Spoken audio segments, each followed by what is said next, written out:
La source que vous êtes en train de voir là, ce sont les colons qui ont fait ça. Un jour, ils sont venus avec une grande machine, avec 5 camions remplis de tuyaux de 12 mètres. Ils sont venus le 14 novembre 1955. Alors, comme ils sont arrivés, ils ont dit qu'ils veulent prendre quelques ouvriers. Ils ont demandé 50 ouvriers, on les a donné les 50 ouvriers, et puis les 50 ouvriers, ils ont fait descendre les tuyaux.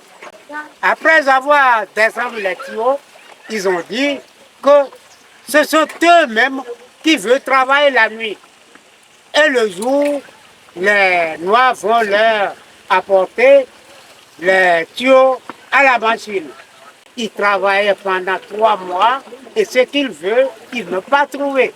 Le 5 juillet 1956, ils ont tombé sur la nappe.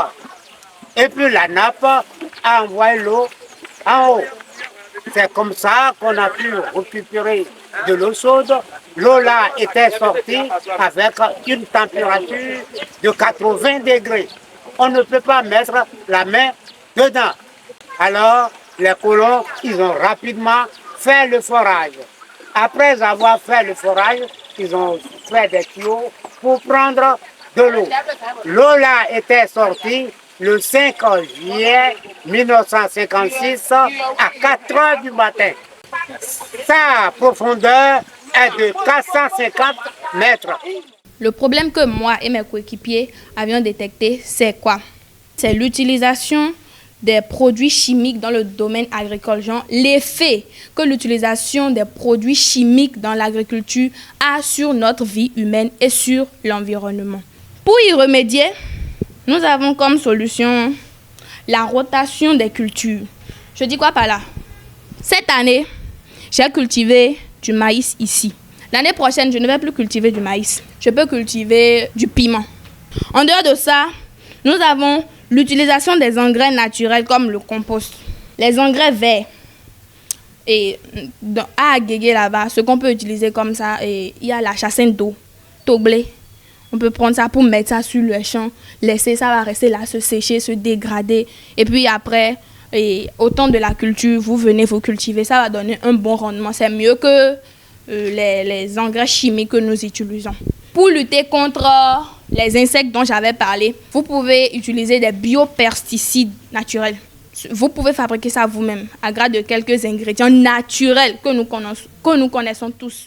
Le titre de notre exposé, c'est la lutte contre le déboisement et les défrichements abusifs.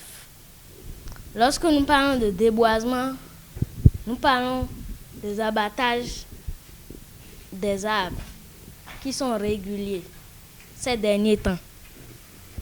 Et lorsque nous parlons de défrichement abusif, c'est l'acte qui consiste à arranger un lieu en le saclant, en enlevant toutes les herbes qui sont dans le lieu, en le rendant désert. Comme solution, nous proposons le reboisement dans les endroits déserts. La plantation des arbres fruitiers sur un domaine spécial. Concernant la commune, sensibilisation des camarades, entre parenthèses élèves, sur le fait de cesser de casser les plantes qui sont dans le processus de pousser. La diminution de défrichement. L'abattage des arbres très âgés pour éviter la tornade. C'est tout ce que nous avons fait.